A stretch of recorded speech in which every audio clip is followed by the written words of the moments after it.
নমস্কার।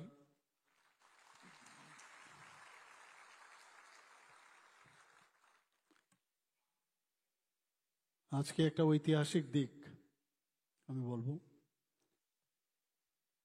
এখানে জনজাতি ভাই বোনেরা বিভিন্ন জায়গার থেকে আজকের যেখানে যোগদান সবার যে আয়োজন ভারতীয় জনতা পার্টি ত্রিপুরা প্রদেশের পক্ষ থেকে, সেই উপলক্ষে একটু আগে আমাদের সামনে বক্তব্য রেখেছেন এবং মঞ্চে উপস্থিত ত্রিপুরা প্রদেশ বিজেপির মাননীয় সভাপতি তথা রাজ্যসভার সাংসদ শ্রী রাজীব ভট্টাচার্য মহোদয়। একটু আগে আমি যখন এখানে প্রবেশ করছিলাম দেখছিলাম, ভাবছিলাম এত সুন্দরভাবে কে বলছে, এত তালিও পড়ছে কন্টিনিউয়াস। দেখলাম যে আমাদের ত্রিপুরা সরকারের ট্রাইবাল ওয়েলফেয়ার মিনিস্টার শ্রী বিকাশ দেববর্মা, উনিও মঞ্চে আছেন। আমাদের মাঝে উপস্থিত আছেন ত্রিপুরা প্রদেশ বিজেপির সাধারণ সম্পাদক, dynamic leader, young leader Shri Bipin Debbarma মহোদয়। আমাদের মাঝে উপস্থিত আছেন প্রাক্তন ভারতীয় জনতা পার্টির সম্মানিত বিধায়ক তথা জনজাতি মোর্চা ত্রিপুরা প্রদেশের সভাপতি শ্রী পরিমল দেববর্মা মহোদয়। এখানে দুজন এমডিসিকেও আমি দেখতে পাচ্ছি আমার সামনে, সঞ্জীব বাবু আছেন এবং অন্যান্য বিভিন্ন স্তরের যারা নেতৃবৃন্দরা এখানে উপস্থিত আছেন ভারতীয় জনতা পার্টির, এবং যাদের জন্য আজকের এই আয়োজন, যারা এখানে যোগদান করতে এসছেন,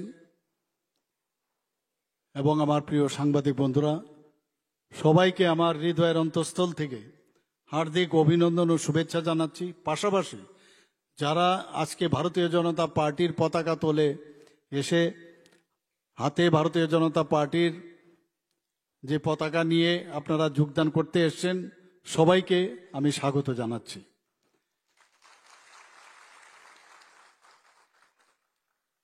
আমার পূর্ববর্তী বক্তা রাজীববাবু বলেছেন যে সঠিক সময়ে সঠিক সিদ্ধান্ত। ত্রিপুরাতে রাজনীতির নামে আমরা এত বছর দেখেছি কিভাবে সাধারণ কোমলমতি যারা জনজাতি তাদেরকে বিভ্রান্ত এতদিন ধরে করে এসছে। আমরা এর থেকে মুক্তি দিতে আমরা বাধ্য এবং মুক্তি দিতে হবে, কারণ আমাদের যিনি লিডার তার নাম হচ্ছে মাননীয় প্রধানমন্ত্রী শ্রী নরেন্দ্র মোদীজি এবং বর্তমানে আমাদের সর্বভারতীয় সভাপতি জেপি নাড্ডাজি। এরকম একটা অবস্থা হচ্ছিল যে মনে হচ্ছে ভারতীয় জনতা পার্টির জনজাতি যারা আছেন ত্রিপুরাতে, তারা ভারতীয় জনতা পার্টির প্রতি তাদের আস্থা বা বিশ্বাসের একটা গ্যাপ রয়েছে। আমি আজকে আপনাদের মাধ্যমে, আপনাদের উপস্থিতিতে, মঞ্চে যারা উপস্থিত আছেন তাদের উপস্থিতিতে আমি বলতে চাই, কেন জানি আমার সবসময় একটা বিশ্বাস ছিল যে আমরা ঠিকভাবে আমরা জনজাতিদের কাছে হয়তো আমরা যেতে পারিনি, বা তাদের সমর্থন আমরা আরো যেভাবে এখন বর্তমান যুগে জানানোর যে বিষয় সেটা হয়তো আমরা করতে পারিনি। তার জন্য অনেক মানুষ বিভ্রান্তি করে এই সংবাদ পরিবেশন করে। আজকে এই দিনটা কিন্তু আস্তে আস্তে করে এখন চলে যাচ্ছে। প্রচুর জনজাতি ভাই বোনেরা আমার সাথে প্রায়ই দেখা করে এসে, যে কোনো পার্টি হোক, যে কোনো কাজে হোক, যাই হোক, সেটা হচ্ছে আস্থা, বিশ্বাস। আমি যখন জনজাতি ভাই বোনদের দেখি মাঝে মাঝে অবাক হই যে হাসিটা তাদের মধ্যে কম দেখি। এই হাসি ফোটানোর দায়িত্ব আমাদের সে হাসি ফোটাতে হবে। কেন মুখের মধ্যে হাসি থাকবে না? সেটা যতক্ষণ ধরে আমরা না করব ততদিন ধরে আমরা সেই কাজটা আমরা করব জনজাতিদের যে লাস্ট অবধি তাদের মুখের হাসি যেন সর্বদা থাকে, সেই ব্যবস্থা আমাদের করতে হবে।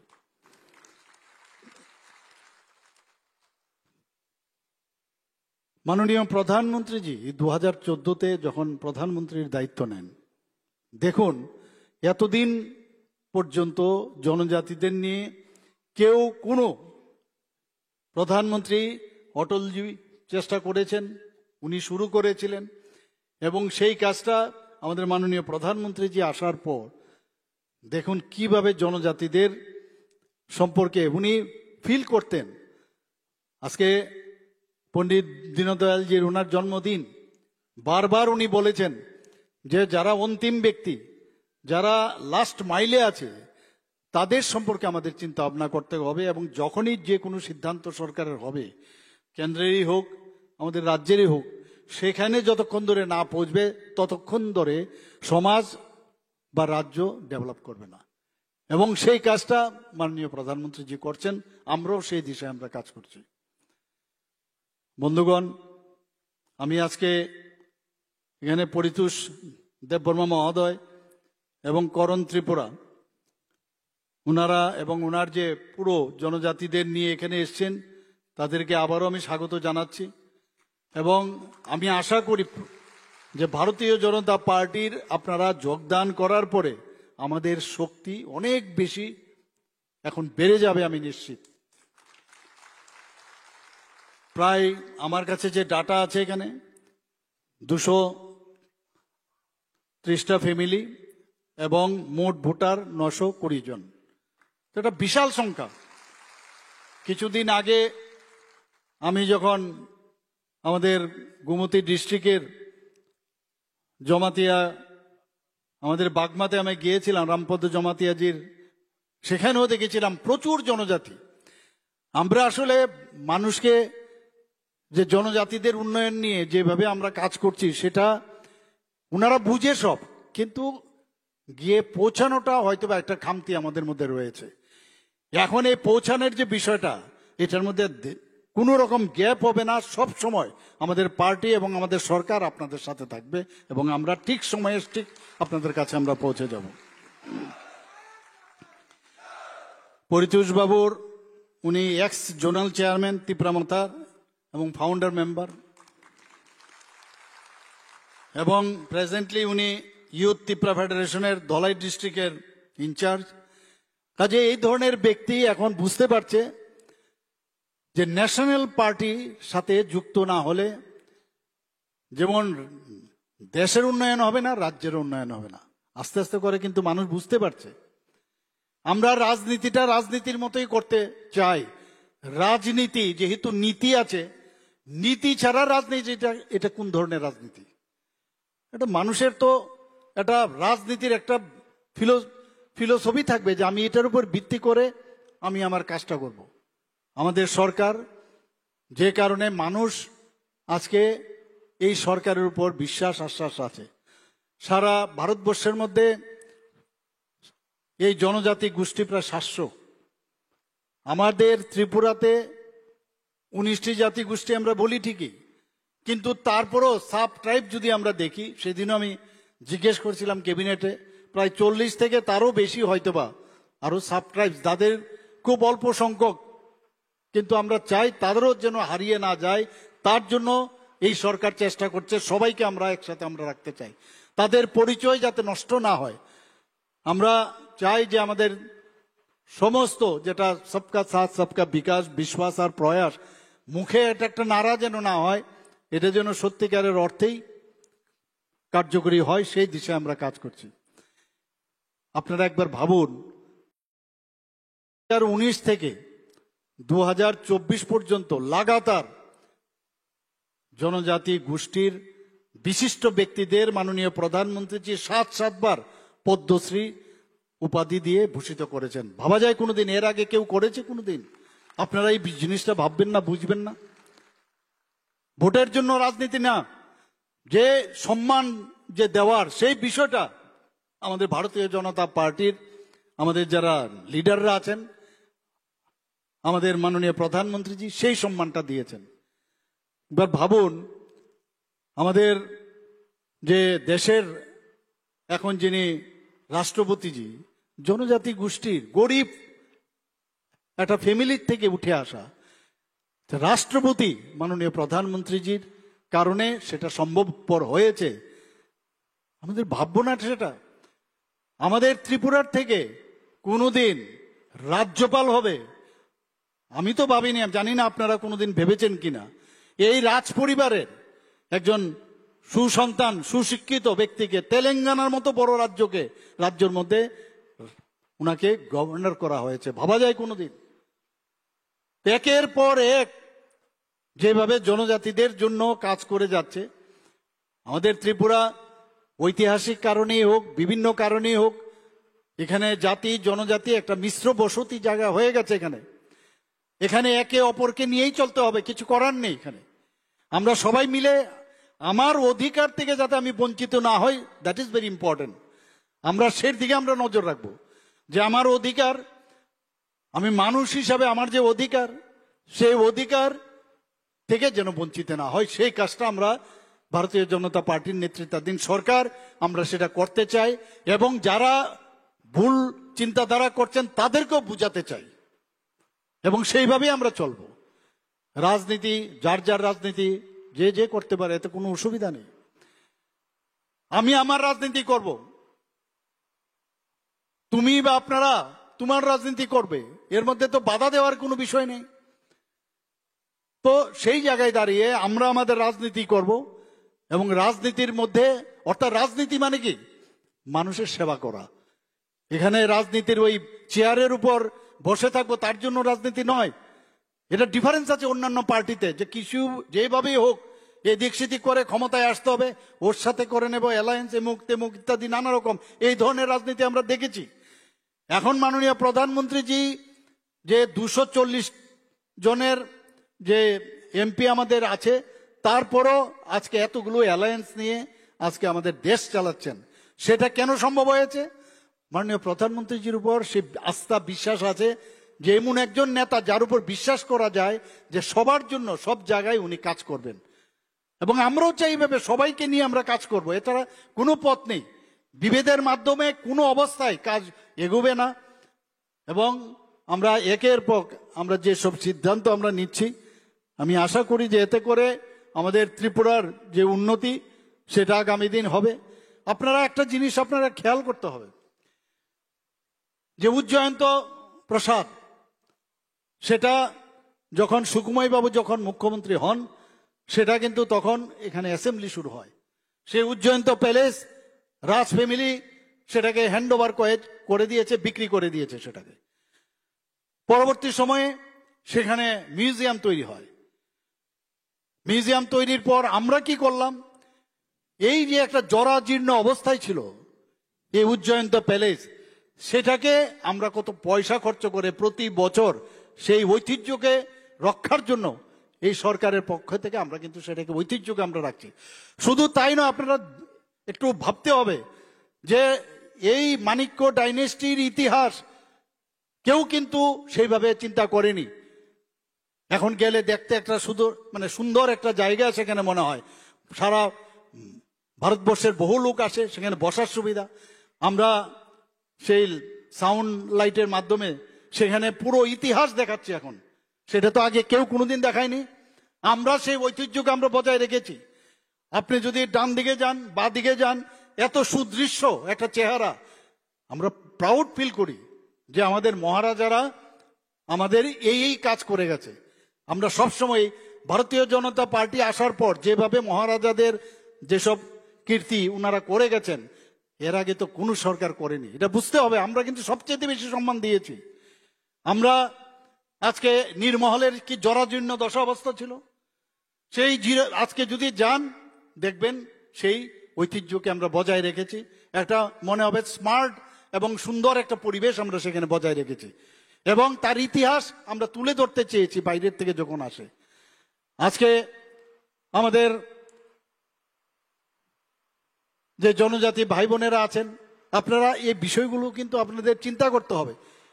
আমাদের ত্রিপুরাতে যখন আগরতলা বিমানবন্দরের কথা যদি বলি, বারবার এটা বলতে হবে যে দ্বিতীয় বিশ্বযুদ্ধের শেষ দিকে তখন আমাদের মহারাজা বীর বিক্রম কিশোর মাণিক্য বাহাদুর সিঙ্গার বিল নামে সেখানে প্রথম এবং one of the oldest airport সেটা উনি করেছেন।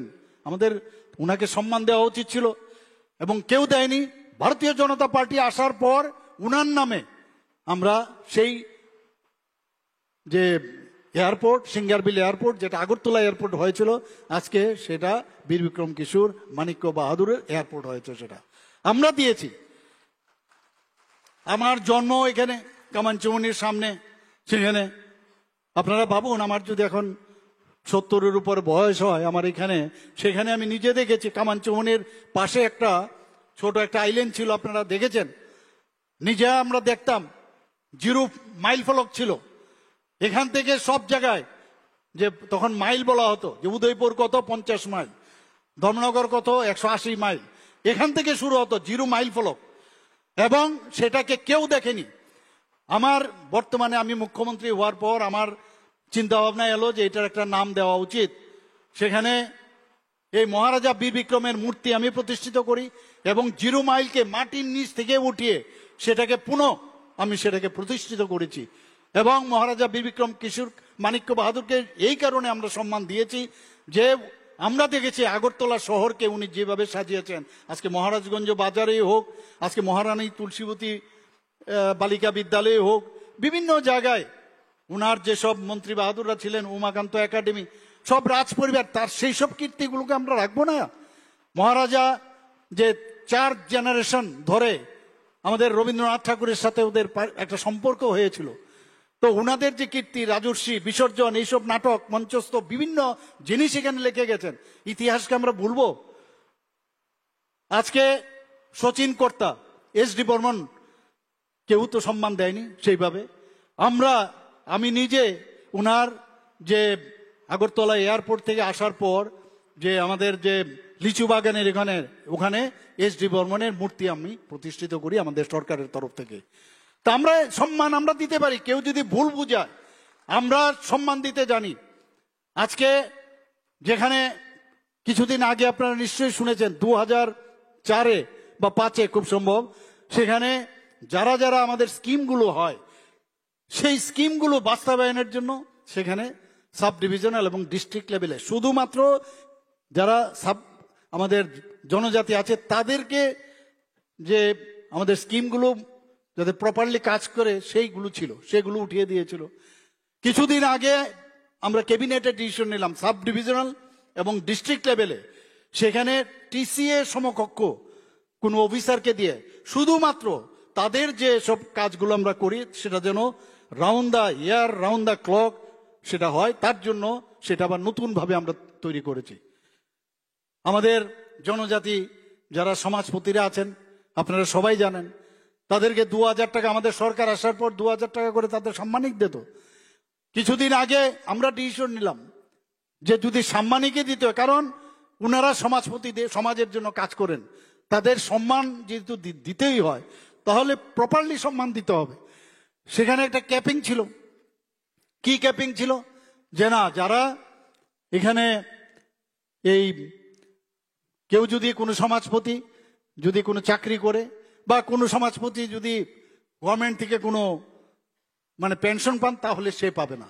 আমরা বললাম সাম্মানিক দিচ্ছি, ও যাই কাজ করুক, সেই যে ক্যাপিং সেটা উঠিয়ে দিলাম, পাশাপাশি 2000 থেকে 5000 টাকা করে দিলাম।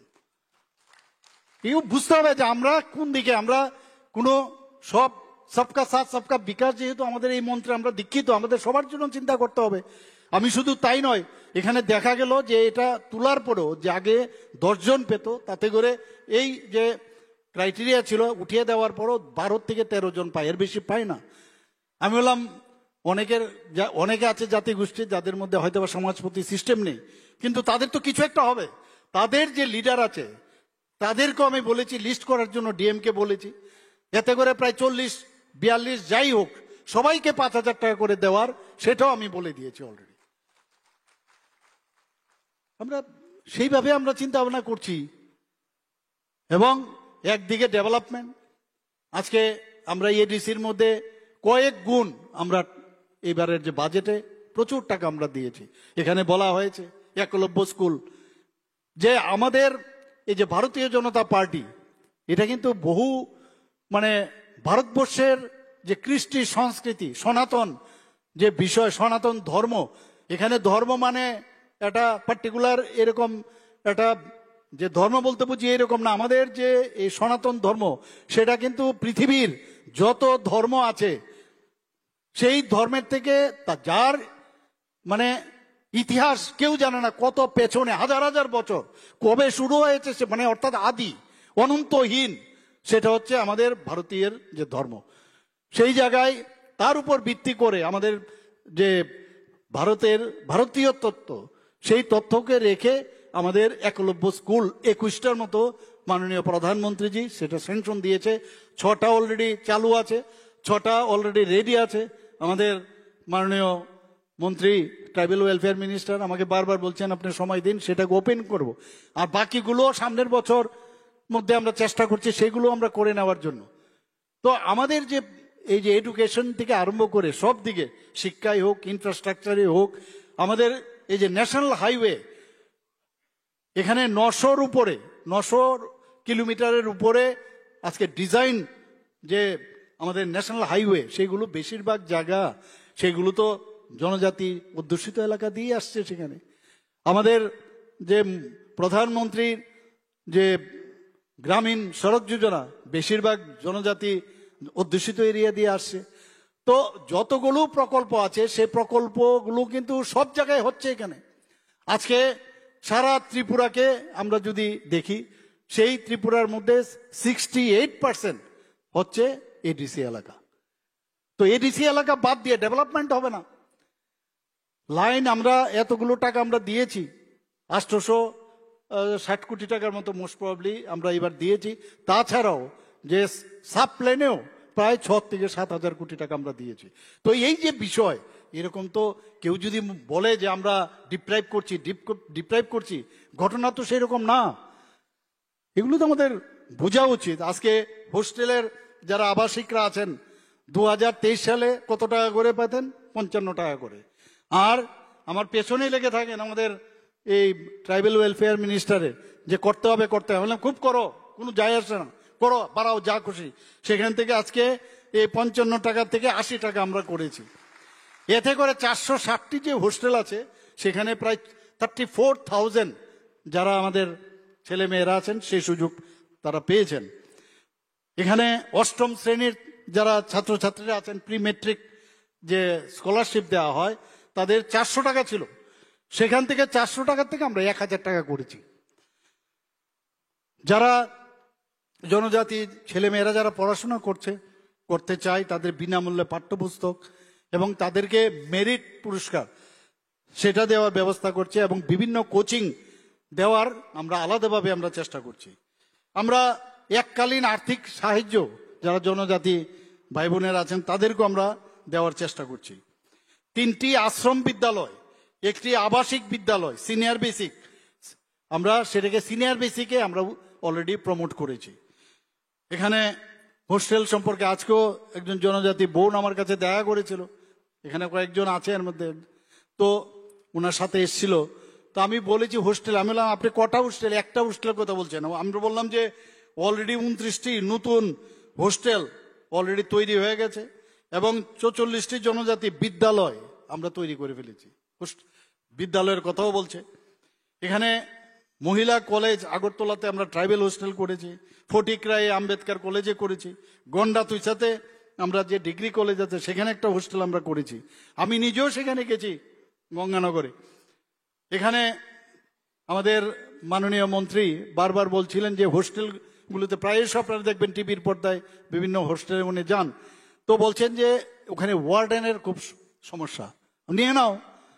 তো 170 জন হোস্টেল ওয়ার্ডেনকে অলরেডি আমরা অনুমোদন দিয়ে দিয়েছি, সেভাবে সেই কাজটা চলছে। এখানে মুখ্যমন্ত্রী জনজাতি উন্নয়ন মিশন তার যে অধীনে 50টি যে হোস্টেল আছে আমরা চাইছি সেগুলোকে এখন বিজলির আগামী দিনে যেহেতু ডিপ্লিশন হচ্ছে গ্যাসের, তো সেই জায়গায় সৌর বিদ্যুতের মাধ্যমে জল পরিশোধনের ব্যবস্থা, তার জন্য আমরা প্রায় 19 কোটি টাকা বরাদ্দ করেছি।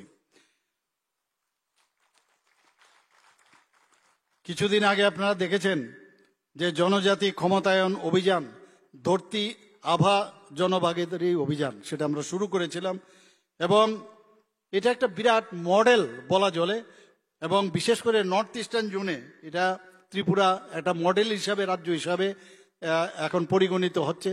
যে জনজাতিদের জন্য আমরা যেভাবে প্রধানমন্ত্রীজি আমাদের ডিরেকশন দিয়েছেন সেভাবে আমরা কাজ করেছি। এর মধ্যে আমরা প্রায় 4036টি শিবির করেছি, এবং এই শিবিরগুলোর অর্থ কি, বিভিন্ন সুযোগ সুবিধাগুলো দেওয়া। প্রায় 12 লক্ষর উপরে জনজাতি আমাদের ভাই বোনেরা সেটা উপকৃত হয়েছেন, এবং তাতে করে স্বাস্থ্যসেবাই হোক এবং বিভিন্ন যেসব বেনিফিশিয়ারি স্কিম এবং এসটি সার্টিফিকেট হোক ইত্যাদি সরঞ্জাম, এগ্রিকালচারের সরঞ্জাম, সেগুলোর আমরা সেখানে দিয়েছি। শুধু তাই নয়, এগুলো যাতে প্রপারলি দেখা হয়, এক একজন মিনিস্টারকে প্রভারী হিসাবে আমরা 8টা ডিস্ট্রিক্টে তাদেরকে আমরা নিয়োগ করেছিলাম, যাতে এই কাজটা প্রপারলি হয়। ধরতি আবা জনজাতি গ্রাম উৎকর্ষ অভিযান আমরা 2 অক্টোবর 2024 আমরা শুরু করেছিলাম। 8টি জেলার মধ্যে প্রায় 52টি ব্লক, যেখানে 392টি জনজাতি গ্রাম সেখানে যাতে বাস্তবায়িত হয় তার জন্য আমরা এই কাজটা আমরা করেছিলাম। সেখানে হোস্টেল নির্মাণ, বিপণন কেন্দ্র এবং ফরেস্ট রাইট সেল স্থাপন যাতে হয় তার জন্য প্রায় 81,69,00,000 টাকা বরাদ্দ করা হয়েছে। এখানে মৎস্য চাষের জন্যই হোক, উদ্যান পালনের জন্যই হোক, এবং অঙ্গনওয়াড়ি কেন্দ্র, সেখানে প্রায় 14.28 কোটি টাকা এই জনজাতি এলাকায় দেওয়া হয়েছে। মৎস্য চাষের জন্য 1.12 কোটি টাকা, উদ্যান পালনের জন্য 2.36 কোটি টাকা দেওয়া হয়েছে। 7,666 পরিবার ও 512টি জনবসতি স্থানে যেখানে বিদ্যুৎ যাতে সেখানে পৌঁছে যায় তার জন্য 42.37 কোটি টাকা দেওয়া হয়েছে। আমরা কোনো জায়গায় খামতি রাখিনি, কিন্তু আপনার অনেকে জানে না, এগুলো বুঝতে হবে। আমার মনে হয় ডেইলি আমাদের এই কাগজগুলো সবার কাছে বিতরণ করা দরকার, কারণ অজ্ঞানতার মাঝে কিন্তু অনেকে ঢুকে যায়। আমরা যে করছি অ্যাওয়ারনেস, সে বিষয়ে করছি আমরা, কিন্তু আরো মাইক্রো স্তরে যদি আমরা করতে পারি আমাদের সরকারের উপরে আরো বেশি আস্থা আসবে।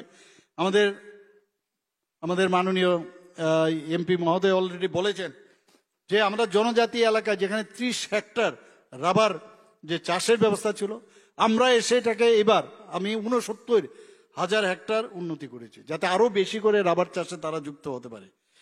এখানে স্মোক হাউসের বিষয় আছে, এবং যাতে ভালো smoke house, standardise smoke house তৈরি করা যায় তা, এবং 25টি যাতে সেখানে প্রসেস করা যায় তা, সেই ব্যবস্থাও আমরা করেছি এবং সেটা স্থাপন করা হয়েছে। এবং যে রাবার শিটটা আমরা কেরালার যে রাবার শিট, আমাদের রাবার শিট থেকে অনেক দাম, তা আমরা চাইছি যে আমি কিছুদিন আগেও যখন আমি সেক্রেটারিয়েটে মিটিং করেছিলাম এই বিষয়ে আমি কথা বলছিলাম, রাবার বোর্ডের যিনি আছেন ওনাকে আমি ডেকেছিলাম, তো উনি বলছেন ওনাদের যে রাবার শিট অনেক কোয়ালিটিভ। তা আমি বললাম আমাদের কেন হবে না, তার জন্য যা যা এক্সপার্টাইজ লাগবে আমরা নিয়ে আসবো, কিন্তু আমাদের কোনো অংশেই তাদের থেকে কম যাতে না হয়, হয়তোবা সমান হবে নতুবা বেশি হতে হবে। আজকে 2023 নভেম্বর, আজ আপনারা সবাই জানেন যে জনজাতীয় গৌরব দিবস, এটাও পালন করতে হবে। প্রধানমন্ত্রীজি সেটা করেছে জনজাতিদের সম্মান দেওয়ার জন্য। শিক্ষা, স্বাস্থ্য, স্যানিটেশন, পানীয় জল, জীবিকা, এইগুলো হচ্ছে মেইন আমাদের স্তম্ভ, যার উপর ভিত্তি করে এই জনজাতি গৌরব দিবসে মাননীয় প্রধানমন্ত্রী সেই কাজটা করছেন। আমাদের মুখ্যমন্ত্রী জনজাতি বিকাশ যোজনার সেখানে পশুপালনে যারা যুক্ত রয়েছেন 25,000 টাকা করে তাদেরকে আমরা সাহায্য দিচ্ছি। প্রতিটা যারা এই কাজ করছেন 7,670 জন এর মধ্যে উপকৃত হয়েছেন, এবং এতে করে কত কোটি টাকা খরচ হয়েছে? 19,18,00,000 টাকা এর মধ্যে দেওয়া হয়েছে। আমরা এর মধ্যে ডিসিশন নিয়েছি 500টি অটো রিক্সা দেওয়া হবে, এবং সেগুলো জনজাতি যুবক যারা বেকার আছেন তাদের মধ্যে সেটা বিতরণ হবে, সেই পরিকল্পনা আমরা নিয়েছি। যারা নিট আছে বা জি পরীক্ষা দিতে চায় বা আইএস পরীক্ষা দিতে যায়, ইউপিএসসি পরীক্ষা দিতে যায়, ইভেন আমাদের টিসিএস, টিপিএস বা টিএফএস, আইএফএস, যদি এইগুলো পরীক্ষা দিতে হয় তাদের জন্য স্পেশাল কোচিং যাতে দেওয়া যায়, তার জন্য যে সুপার 100 স্কিম আমরা চালু করেছি। আপনারা নিশ্চয়ই শুনেছেন যে জনজাতির উন্নয়নের জন্য আমরা যে এক্সটার্নাল এডেড যে প্রজেক্ট, তার জন্য আমরা লোন নিয়েছি বিশ্বব্যাংকের থেকে। আমি নিজেও গিয়ে মাননীয় যে অর্থমন্ত্রীজির সাথে কথা বলেছি। আমাদের 1400 কোটি টাকা আমরা লোন নিয়েছি এই শুধু জনজাতি এলাকার উন্নয়নের জন্য। আমি 2 বছরের মধ্যে বারবার বলছিলেন যে ওয়ার্ল্ড ব্যাংক থেকে লোন নেওয়া অনেক সময়, কিন্তু আমরা যেভাবে পার্সুয়েশন করেছি এবং আমাদের কেন্দ্রীয় মন্ত্রীজি যেভাবে আমাদের সাহায্য করেছেন সেটা সম্ভব হয়েছে। এবং সেখানেও জীবিকা, শিক্ষা এবং যাতে রাস্তাঘাটের সেখানে উন্নয়ন হয় তার জন্য সেটা আমরা নিয়েছি। জনজাতি এলাকায় আমি বহু জায়গায় দেখি এখন আমাদের জনজাতি ছেলে মেয়েদের মধ্যে দেখেছি খেলাধুলাই হোক বিভিন্ন ক্ষেত্রে তারা কিন্তু অনেক অনেক বেটার পজিশনে এখন। এখানে ফুটবল খেলা আপনারা যান, বেশিরভাগই দেখি আমি জনজাতি ছেলে মেয়েরা। তো এর জন্য আমরা জনজাতি এলাকায় 2টো সিনথেটিক ফুটবল টার্ফ গ্রাউন্ড আমরা তৈরি করেছি, আরো একটা নির্মাণ করার সেটাও কাজ চলছে সেখানে। আরেকটা বিষয় এই জনজাতিদের নিয়ে আমরা দেখছি যে আপনারা দেখেছেন যে ড্রাগ এডিকশন আমাদের জন্য একটা বিরাট সমস্যা। ড্রাগ নিয়ে আমাকে জনজাতিদের অনেক নেতা আমাকে বলেছেন আপনি এদিকে একটু নজর দিন। আমাদের এখানে এই যে ইচ্ছে করে এর পেছনে কিন্তু অনেক কারণ আছে, এটা ইন্টারন্যাশনাল কারণও থাকতে পারে যে এখানকার জনজাতিরা যাতে উন্নয়ন না করতে পারে তাদেরকে বসিয়ে দেওয়া যায়, তাদেরকে যদি তাদের চিন্তা শক্তি যদি কমানো যায়। এই এডিকশন কিন্তু দেখা গেছে জনজাতির অনেক ছেলে মেয়েদের মধ্যে আমি জানি না ছেলেদের মধ্যে, কিন্তু আমার কাছে খবর আছে এখন সবাই এই ধরনের একটা ব্যাড হ্যাবিটের মধ্যে চলে যাচ্ছে এডিকশন। তো সেই জায়গায় আমাকে অনেক জনজাতি ভাই বোনেরা মায়েরা আমাকে বলছে প্লিজ আপনি এদিকে নজর দিন, অনেক সাংবাদিক বন্ধুরাও বলছেন। তো সেই জায়গায় আমরা একটা থিম নিয়েছি, football is game, drugs are shame. Football is game, drugs are shame, এই নিয়ে আমরা একটা ফুটবল প্রতিযোগিতা অলরেডি আয়োজন করা হয়েছে। আমি নিজেও অনেক জায়গায় যাই যে এই যে নেশা করে, নেশাটা তো অ্যাকচুয়ালি একটা সেন্টার অফ অ্যাট্রাকশনের জন্য করে, নিজেও বুঝে না। আমি যে নেশা করি আমার নিজেকে জাহির করার জন্য সেটা করি, যেটা সুস্থ অবস্থায় আমি যে জিনিসটা বলতে পারবো না, যখন আমি ড্রাগস নেব সেই কথাটা আমি বলতে পারবো। কিন্তু এতে করে নিজের তো সর্বনাশ, পুরো ফ্যামিলিকে ধ্বংস করে দিচ্ছে। তো এই জায়গার মধ্যে আমাদের যে অ্যাওয়ারনেস সেটা আমাদের করতে হবে। ইন্ট্রাভেনাস ইনজেকশনে আমরা জানি HIV ইনফেকশন প্রচুর, তো HIV একবার যদি ধরে সেটা কিন্তু শরীর থেকে আর যায় না। তো HIV থেকে আমাদের মুক্ত হতে হবে। এবং এখানে বহু লোক আমাদের যদি স্ক্রিন প্রপারলি না হয়, স্ক্রিনিং সাইন অ্যান্ড সিমটম উপসর্গ দেখে না থাকলে বোঝাও যায় না, যখন উপসর্গ বোঝা যায় by this time advance stage তার এইডস হয়ে যায়। তার যে WBC শরীরের রক্তের যেটা প্রতি ফাইট করে এই ভাইরাসের এগেনস্টে তাকে প্রথমে আঘাত করে। তো এইডস হওয়াতে নিজের যে ফাইট করার যে ক্ষমতা সেটা কম হয়ে যায়, যে কারণে অন্যান্য রোগ এসে যখন ঢুকে তাতে করে তার মৃত্যু হয়। তো এই অবস্থার মধ্যে আমরা ত্রিপুরা কিন্তু যাতে ত্রিপুরা আগে না বাড়তে পারে জাতি জনজাতি সবার মধ্যেই, শুধু জনজাতি না, এটা বাইরের থেকে একটা চেষ্টা হচ্ছে যাতে সবাই এই ড্রাগ নিয়ে বুধ হয়ে থাকে। তো আমরা এর দিকে আমাদের ফাইট করতে হবে এবং আমরা চেষ্টা করছি, আপনারাও চেষ্টা করছেন। আমরা রেড রিবন ক্লাবও আমরা করেছি। আমরা মুখ্যমন্ত্রীর ট্রাইবাল ডেভেলপমেন্ট মিশন 2022-23 অর্থবর্ষে 9 কোটি টাকা আমরা দিয়েছি।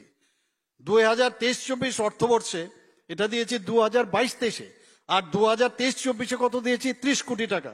সেম 2024-25-এ 33 কোটি টাকা, 2025-26-এ 35 কোটি টাকা আমরা দিয়েছি। আমরা মুখ্যমন্ত্রী মৎস্য বিকাশ যোজনায় 9 কোটি টাকা আমরা দিয়েছি, যেটা 2022-23-এ, আর 23-24-এ 12 কোটি টাকা, আর 2024-25-এ 13 কোটি 20 লক্ষ টাকা দিয়েছি, আর 2025-26-এ এখন পর্যন্ত 13 কোটি 50 লক্ষ টাকা আমরা দিয়েছি। মুখ্যমন্ত্রী ইন্টিগ্রেটেড ক্রপ ম্যানেজমেন্ট প্রোগ্রামে এখন পর্যন্ত আমরা 9 কোটি 2023-24-এ দিয়েছি, এবং 2023-24-এ আমরা দিয়েছি 10 কোটি টাকা, 2024-25-এ 15 কোটি, এবং 25-26-এ আমরা 15 কোটি টাকা দিয়েছি। একই টাকা আমরা দিয়েছি এবারও। ডেভেলপমেন্ট ফর এগ্রিকালচার সেখানেও আমরা 2.8 কোটি টাকা দিয়েছিলাম 2022-23-এ, এখন 23-24-এ 6.08 করোড় টাকা দিয়েছি, 2024-25-এ আমরা 6.5 দিয়েছি, 2025-26-এ 7.25 দিয়েছি। তো এইভাবে বিভিন্ন যে আমরা চাইছি যে ত্রিপুরাকে যেভাবে জনজাতি অধ্যুষিত এলাকায় যাতে আরো বেশি করে আমরা কাজ করতে পারি, সেই কাজগুলো আমরা করছি। বিভিন্ন সামাজিক যে সহায়তা প্রকল্প, সেগুলো আপনারা জানেন যে প্রায় 4 লাখের উপরে আমরা বিভিন্ন যে সামাজিক প্রকল্প মাধ্যমে আমরা দিচ্ছি।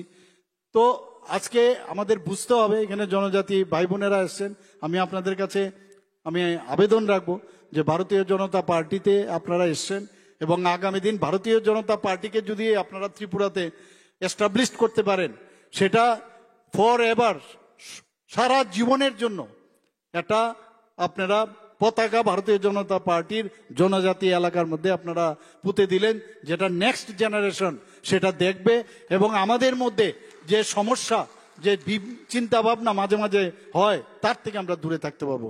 আশা করি আজকের এই যোগদানে আপনারা নিশ্চয়ই খুশি হবেন এবং যেখানে যা দরকার এই সরকার আপনাদের সাথে থাকবে, আমাদের পার্টিও আপনাদের সাথে থাকবে। সবাইকে আবার আমি অসংখ্য ধন্যবাদ জানিয়ে আমার কথা বলা শেষ করছি। বন্দে মাতরম, ভারত মাতা কি জয়। বেলায় বেলায় হাম্বাই চীনের রাজ্যের জনপ্রিয় মুখ্য